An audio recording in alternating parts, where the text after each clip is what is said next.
Halo Bapak Ibu semua, ketemu lagi bersama saya di Wi Channel. Nah, pada kesempatan kali ini kita akan coba membahas mengenai cara membaca stokastik dan RSI. Yang paling pertama perlu Bapak Ibu perhatikan bahwa kedua indikator ini bukan menentukan arah market, tetapi kedua indikator ini sebagai cara membaca history market. Begitu dulu yang perlu dipahami. Jadi nanti jangan sampai keliru ya Bapak Ibu ya. Nah, selanjutnya bagaimana cara membaca indikator yang pertama, indikator RSI. Nah, di sini Bapak Ibu kami sudah set up indikator, ada dua indikator RSI. Yang pertama indikator RSI dengan periode 3 dan yang kedua indikator RSI dengan periode 8. Nah, bagaimana membacanya? Sederhana Bapak Ibu. Di sini ada kode 10, 20, 50, 80 dan 90. Jadi saat RSI 3 dan RSI 8 ini sudah masuk pada zona, ya, anggaplah zona 10 dan 20 ini kita sebut sebagai zona oversold atau titik jenuh jual. Nah, kemudian yang 80 dan 90 itu adalah zona titik jenuh beli atau overbought.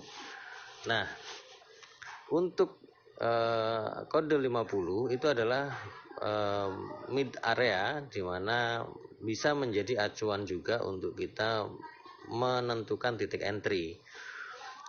Cara membaca yang pertama adalah kita cari dulu posisinya Bapak Ibu. Nah, di sini, kita bisa lihat nih, kita dapatkan di sini RSI 3 dan RSI 8 sudah masuk di zona oversold. Ya, ada di zona oversold. Nah, saat ada di titik ini, Bapak Ibu sudah bisa menentukan titik entry. Begitu. Tetapi pertanyaannya apakah pasti akan naik? Tidak.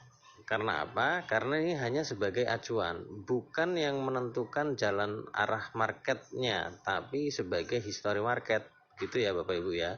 Jadi setidaknya kita sudah tahu acuan bahwa ternyata sudah masuk zona nih, zona oversold nih, berarti nanti sebentar lagi akan up dong. Iya, tapi harus juga membaca indikator yang lain seperti pola candle to candle, arah trend line dan seterusnya. Nah, kemudian saat berada di zona titik overbought, maka kita bisa bersiap untuk menentukan titik entry sell. Kalau tadi di titik oversold kita bersiap menentukan titik entry buy, maka di overbought kita menentukan titik entry sell. Itu cara membaca RSI atau Relative Strength Index di periode 3 dan periode 8. Nah, Bapak Ibu, kita coba cari ya crossline di titik mid area atau titik 50. Nah, kita dapat nih di sini nih. Ya, ada crossline di sini di titik 50, Bapak Ibu bisa lihat.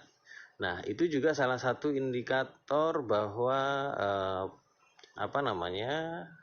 market akan melanjutkan trennya, bisa turun atau bisa naik. Begitu. Nah, jadi ada 3 ya acuan. Kalau sudah berada di bawah atau oversold, Bapak Ibu tinggal mencari titik untuk open posisi buy. Kalau sudah di atas atau overbought, Bapak Ibu bisa mencari titik open posisi untuk entry sell. Atau kalau misalkan sudah masuk tengah-tengah nih, gimana nih? Boleh, silakan cari di over titik mid area atau di line 50 atau di area 50. Itu yang RSI Bapak Ibu. Jadi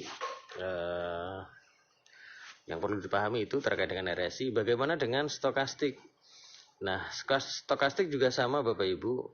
Nah, Bapak Ibu bisa lihat di sini saya set stokastik ada periode 5 kemudian periode 3. Di situ ada utama ya, garis utama dan garis sinyal.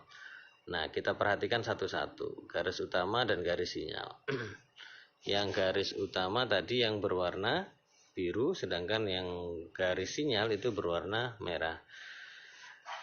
Sekarang kita lihat dulu, posisi ini adalah posisi ada di oversold Bapak Ibu. Angka 10 dan 20 itu menandakan oversold. Nah, kita tinggal cari titik posisi untuk entry buy. Nah, kemudian tadi ada garis utama ya dan garis sinyal. Jadi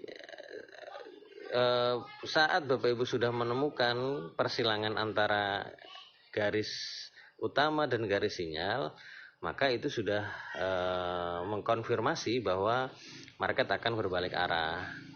Begitu Bapak Ibu. Kemudian saat sudah ada di overbought, Bapak Ibu juga bisa cari open posisi sell, tetapi jika sudah dalam posisi garis utama dan garis sinyal sudah dalam posisi menyilang seperti ini.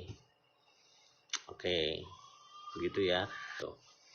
Mungkin itu saja Bapak Ibu video singkat dari saya. Jika ada pertanyaan nanti bisa ditanyakan di kolom komentar begitu ya. Ini adalah video singkat untuk membaca indikator stokastik dan indikator RSI.